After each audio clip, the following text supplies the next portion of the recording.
Haven't used Wally's intro in some time. This is how we started the advancement of the Impacting Life 24/7 International podcast. So I got to remember, you got to go back to your roots. This track was put together by my man Wally, who was also responsible for helping us put together Chris's Army Band audition videos. A multi-instrument,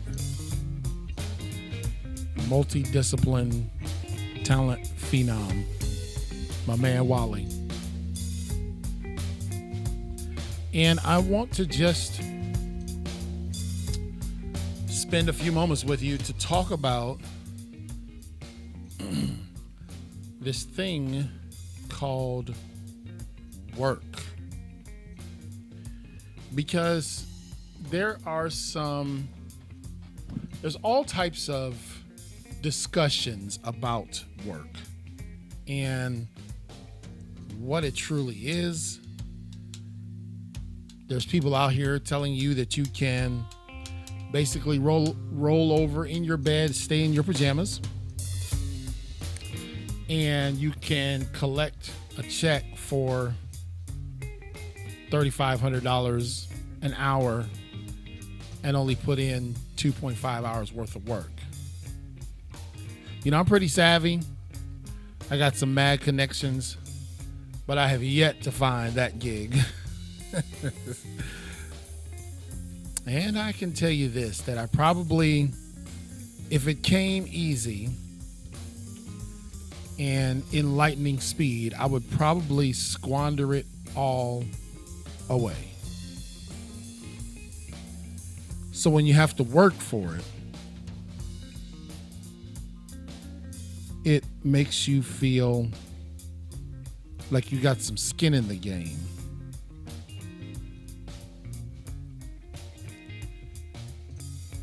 And this life that we're trying to live, it is a life that, you know, you start looking at your priorities. What is my priority in life? Is it to just make a ton of money? Is it to make a difference? Is it to do both?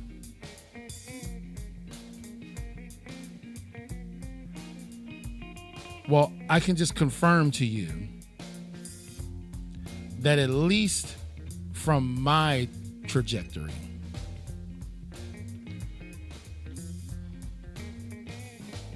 it takes work. Should be drinking out of our IL-247 cup. For those of you who can't see, drinking out of a little plastic cup. And I'm just going to talk for a few minutes because this is really an off night for us at Impact Life 24/7.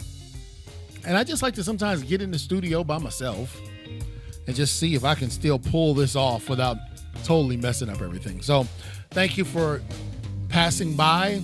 I don't ever expect people to stay the whole time, but you can go back and listen. You can check it out. I'm going to just drop off a quick nugget for you. Listen, the honeybee. Look, see, I knew I was going to, look, I messed it up. The music kept playing. What did I do? Oh, I have it on repeat, y'all. All right, well, let's do like this. Instead of just hitting stop, let's just fade it out like this. Oh, yeah, we got it. Okay. Don't leave King in the studio alone. So this is your friend, the Impact Motivator, CL King, life coach, master life coach, author of the best-selling book that I self-published. I don't even have one right next to me. You would think as many as we're selling, I just have them coming out of my ears. Who Ate My Brownie? No matter the adversity, you still can make it. And founder and CEO of Impacting Life 24/7 LLC. And what I want to tell you is that work is, at least from my trajectory, it has been essential. And here's why. Because the honeybee, when I think about if I could use a comparison in the insect kingdom to humanity, the honeybee by birth is a organism equipped to produce honey. It is an organism by its very name. Its purpose in life is to gather honey or pass honey along to the sleeping eggs that are soon to arrive, or to nurture the queen. By design, the honeybee, its main gig is honey. Some people who study these things said that a honeybee over its 6 to 8 week lifespan will travel some 500 miles pollinating and foraging for nectar in its lifespan. And when you look at the amount of nectar that a honeybee would accumulate in its lifespan, based on how much it can accumulate at one time, it's an average of about a half of a teaspoon of nectar, which is then translated into honey. And one would think that that is a paltry, minuscule, minute amount of reward for the effort, for the work. You only got 6 to 8 weeks to live, bro, and you out here foraging upwards of 500 plus miles for 1/2 of a teaspoon of honey. And yet, the honeybees are not unionized. The queen is not even in charge. Everyone knows their role. But just by pedigree and just by birth, it is not a blank check that honey will fall from the sky and slime its way into the hive. Are you listening to me? Boy, I was loving to deliver this one today. I couldn't wait. I had to tell you. It is not by, even because of its pedigree, even the way it's born into this earth, does not necessitate that honey is going to be in bountiful supply just because its name is honey bee. And some people come to me and say, or I see your post, or I see the things that you're doing, and I love it, okay? I made a post the other day. I said, listen, if you can't get motivated, there's enough motivation to fill 25 earths that we see propelled on the internet, on social media. So if you can't get motivated in a day, then maybe there's a problem with your motivation. But people come to me and they say, man, King, how have you gotten to the point where, you charge $7,000 a speech? How is that a thing? How did you make it to become a master life coach? How about this whole author thing? How have you sold so many books and sold so many copies and you're like running from point A to point B? I think of that honey bee. It pollinates and it gathers and forages nectar from multiple plants on its journey to propel the hive. But to get the honey, it takes work.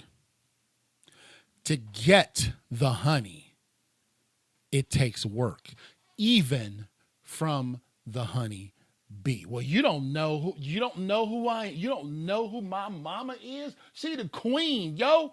I'm entitled to that honey. No, honey bee, you got to work for it. It doesn't matter the birth canal that you came through. It doesn't matter the dispensation in time in which you were born. You will have to work for the honey. And those who usually don't wind up squandering what was given to them away. Are you listening to me? I don't know if you are or not. That's why I ask. See, we think that because we have a dream or we have a good story or we have a storyline or, we've got an ambition, an aspiration, that is going to be the pathway by which all things will remove themselves in terms of obstacles, and we will get slingshotted into overwhelming success. It will be dripping from the sides of our mouth, the honey. It will be falling from the very phalanges on the end of our arms. It will be something in mass abundance. And this is where people get frustrated, ladies and gentlemen. Feeling my impact motivator ointment coming on. This is where people get frustrated. They get frustrated because they work for a few weeks and quit. Or they work for a few weeks and they change ideas. Or they work for a few weeks and now they're going to do this. Wait a minute. No, I'm not going to do that. I'm going to do this. No, I've decided I'm not going to do that. I'm going to do this. Hey, wait a minute. I'm no longer a scientist. I'm now a heart surgeon. No, I'm not a heart surgeon this week. This week I decided I'm going to be a philosopher. I'm not a philosopher this week. I decided because everything that you've tried, you didn't see the immediate results. You only got a half of a millimeter full of honey. And you went back and you said, man, I've been floating around and flying around and dodging and avoiding swats and laboring in the heat, and I'm not seeing the results that I'm looking for. And the honeybee, in its short 6-week lifespan, the worker bees, they get up, and it's not a question of if they're going to work. It's just a matter of how long. How many flowers will they have to pollinate? How many miles will they fly to gather that sweet nectar to bring back to the hive? See, work is something that some people have in this modern generation. They have come to the conclusion that it's no longer required.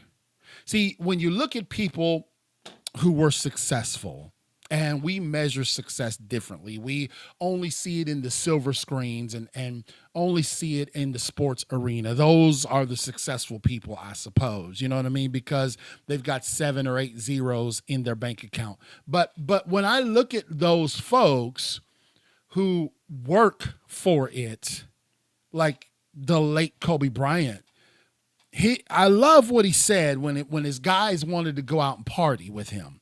Or they wanted him to go out and party. And he's like, look, man, we got a game the next day, or we got a back-to-back. I ain't got time to go out and party with y'all. Oh, man, come on, quit being a couch potato. Okay, I'll go out and party with you. I'll go hang with you. I'll drink with you. I'll do it all. But then at 5 o'clock in the morning, I'm going to be banging on your door ready to go to the gym. You're going to come crawling out of bed asking what the deal is. See, Kobe understood that it took work to remain at the elite status. This is why I'm obsessed with making an impact in people's lives, but I'm also equally obsessed with being the very best I can be. The very best I can be. I can't be Eric Thomas or Zig Ziglar or Tony Robbins. I can't be any of those. I don't measure myself by them. I've even stopped listening to so much of their content. Not because they're not great people, not because they're not phenomenal speakers. In my opinion, Eric Thomas is the #1 motivational speaker in the world, just in this generation. And I'm like, you know what, Eric, I'm coming for you, brother. I'm coming. I like Prime says, I'm coming, bro. I'm coming for you. And I'm just like, you're going to have to stay on your game if you don't want CL King to come and dethrone you as the top motivational. It takes work. And that honeybee doesn't get to punch out and say, well, I'm sick today. The hive is dependent on you. The honeybee doesn't get to lay back and say, well, I got the sniffles. I'm not going to, the hive is dependent on you. See, the honeybee is called to a purpose that serves not themselves, but actually serves the continuation of life, the continuation of the hive. In their 6-week lifespan, they fly upwards of 500 miles. Only to gather what would be accumulated in their 6-week lifespan, a half of a teaspoon of honey. And yet, we don't see the communication. They got a very sophisticated communication in the hive. I'm fascinated with the hive. Many of you got other things that you're attracted to, ants and all those different things. The bee has just mesmerized me because they understand, look, I only got 6 weeks on this earth. I don't have time to watch TikTok for 19 hours. I don't have time to wait for another entitlement just because my name is Honey Bee. No, if I really want to get the honey, I've got to go out and work for it. Period. And we don't see anybody criticizing the poor little honeybee that's working himself into the ground, that's flying over 500 miles in their short life. So you're only here for 6 weeks. You deserve rest and relaxation. And your name is honeybee. You deserve to go into the hive and consume the honey. You get to eat of the spoils and the fruits of your labor. But no, the honeybee says, I ain't punching out. It requires work to get that honey. And if that rubs you the wrong way, if that makes you feel like, well, we've learned to leverage things. True? Yeah, I do. I got a lot of automated features in my repertoire here at Impacting Life 24/7 to make things easier. We don't write on long ledgers anymore the names of our guests.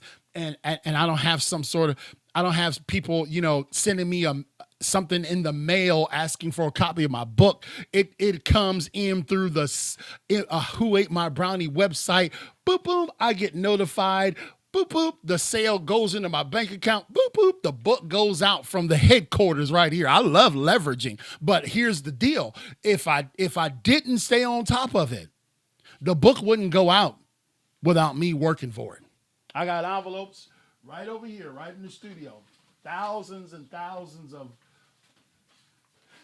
sound like Donald Trump, thousands and thousands of envelopes in the studio, right? I got to work if I want to get the honey. I remember my wife teases me about this movie or this film somewhere in the jungle. There was an African tribe there, and the wife and the little baby children were standing around, and the father saw up in the tree this hive. So the brother, they just ingenious. He did something with some leaves, got some smoke going, and he had to go climb up this tree to smoke the bees out to get the honey. And he brought it back down to his wife and watched as, in her happiness, her husband went and worked for it. And I just want to tell you, man, in anything you want to do in this world, anything you want to do in this life, if you are not willing to work for it, it will slip through your fingers like the sands of time. So that's why I don't want people to give me anything. I appreciate people make connections for me. People reach out and say, hey, you might want to look into this. Hey, there's somebody that might blah, blah, blah. Hey, there's da, da, da, da, da. But I'm just telling you, when they give me the lead, I'm taking over from there. I don't need you to grease the skids for me. We'll call, we'll follow up, we'll email, we'll fax, we'll send smoke signals, we'll do whatever. If you give me your number, tell me to call you, I promise you'll get 3 or 4 calls before the sun sets. That's just the way it is. You have to work for it. And when I'm looking at what people do, it's like, hey, listen, you went to this plant, you got some nectar, you took it back to the hive, great, but don't rest on that. Don't rest on your laurels, man. Well, I wrote a book. I'm an author. I've arrived, baby. Do you know how short attention span humanity has now? You're only as good as the last thing you did. A good song anymore can't stay on the charts more than a week or two. Right? Because everybody's like, hey, give me the next thing. So if you're really going to get this thing, you're going to have to work for it. If you really want that honey, if you really want to see your dreams unfold to where you got that, what Creflo says, that sweatless victory, where you don't have to work so hard, where now your work is now working for you and the wheels are turning while you're sleeping, then you're going to have to get out there and work for that honey. And some people come to me, and I'm going to let you go. Some people come to me and they're like, hey, man, I want to be a speaker. And I'm like, I want to train you, but I'm just telling you, I can't train you to be me. God called me to this. I certainly didn't go to some academy to learn how to be a professional speaker. I was forged in a crucible of adversity. So that's the way I learned how to deliver. And I listened over and over and over to the speeches that I've given over the past 20 years, like over and over. I still go back to this day and listen to speeches back in, 2000 and 2001, 2003, whatever. I go back and listen to them. I'm like, man, that was horrific. Or then I go back and listen to one. I'm like, man, that's better than what I'm doing today. Right. Because I'm always looking at, I got to work. I got to fix it. I got to perfect it. I got to adjust it. I got to make it right. And that's one thing that I love about the honeybee is that they're never satisfied, even with their effort. They never sit back and say, okay, that's enough for me. In fact, the day before their dying moment, they will go out and forage and pollinate plants and consume and gather nectar because it's wired in their DNA that you serve a purpose bigger than yourself. If your dream is just all about you, then that's good. I mean, hey, it's your call. That's all right. No guilt here. But it's usually those that realize, hey man, this is something bigger than just about fame and acclaim. This is something bigger than just a momentary high of people telling you how great you are. When I spoke today at the Hope Recovery Conference there in the sheriff's office, I told them, I said, it doesn't matter if my name is on lights or not. In fact, I come into the jail through the back way. Nobody even knows I done slipped in. And all I do is go down into these cold iron corridors and try to inspire these people who may be on the fringe edge of not having any hope. So it doesn't matter what accolades I get. I know that I got to keep foraging so I can bring back some nectar to the hive to feed those lives. If you want the honey, you got to work for it. Okay. Is that good? And if you get it another way, let me know. I mean, if it works out where honey just happens to show up at your front door every week by Amazon, let a brother know. Let me know what you tapped into. Maybe I'm doing it all wrong. They say, man, your approach is just so antiquated and outdated. Didn't you know they giving away honey on every corner? Man, I resisted it the other day. What was it? Free Cheeseburger Day or National Cheeseburger Day? So I went somewhere. Me and my wife, we went and got a slushie at Sonic. They are not a sponsor of this show, by the way. But went to Sonic and I said, hey, I came on the intercom after we got our slushies, and I said, hey, y'all doing that free cheeseburger gig? Because I remembered that it was National Cheeseburger Day, right? And there were certain restaurants that were participating and others were not. And I was like, man, let's go ahead and scam us a cheeseburger, babe. And they said, I'm sorry, we're not participating in that. Would you like to place your order? And I said, no, thank you. It wasn't what stood out to me at that moment was, hey, look, some places you got to have the coin of the realm. You can't just piggyback off of, well, it's National Cheeseburger Day. God bless you. We still got employees to pay. You know what I mean? Sonic's like, hey, you can go on down to Mickey D's if you want to get you a 50-cent cheeseburger, but up in here, it's going to cost you $7. I was like, okay, I'll sit here, drink my slush, and shut my mouth.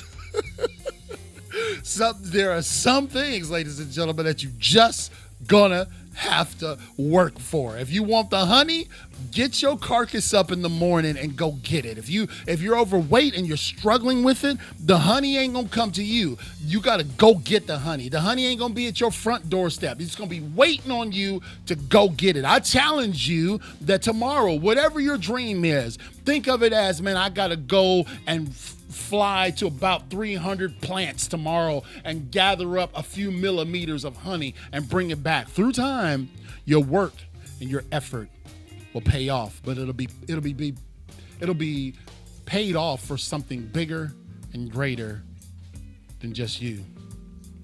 You're leaving a legacy. All right, y'all. God bless you. We'll talk to you again real soon. Thursday night, which is tomorrow, we will have Dr. Ed Bell. You know, our paths have crossed multiple times, and I'm so delighted that we finally get to converge together to have a great discussion. He just produced a children's book. So many of you in our listening audience in the local area know Dr. Ed Bell. He is an activist, a doctor, a educator, a humanitarian. And he not just educating students, he educates adults too. So looking forward to having him 7 o'clock tomorrow night. Help spread the word. The flyer's on my page. And we'll see you tomorrow night at 7 o'clock p.m. right here on Impacting Life 24/7 with your host, CL King. God bless you.